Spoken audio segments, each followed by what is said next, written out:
We're less than 2 months out now from the November election, and the races tightened in today's Marquette Law School poll. At the top of the ticket, the races for governor and U.S. Senate are now tied. Political reporter Will Keneally has more on what those numbers indicate. Will? Well, it indicates that we might be looking at a photo finish in November. As we go through the numbers, keep in mind that the margin of error for this poll is pretty big, 5 points. So that means anything within 5 points is essentially a tie. We can see that here with the governor's race. Gov-evers has a slight edge over Tim-Michels, but it's well within that margin of error.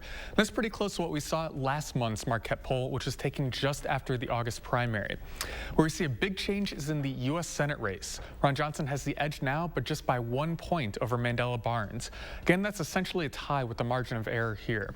That's a huge gain for Johnson, who trailed Barnes by 7 points in last month's poll, again taken right after the August primary.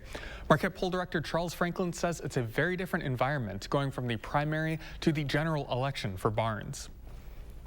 Last month, one of the points we made was that Mandela-Barnes had very positive views of him, favorable versus unfavorable. And I told you then, but 41% said they didn't know enough to have an opinion about him.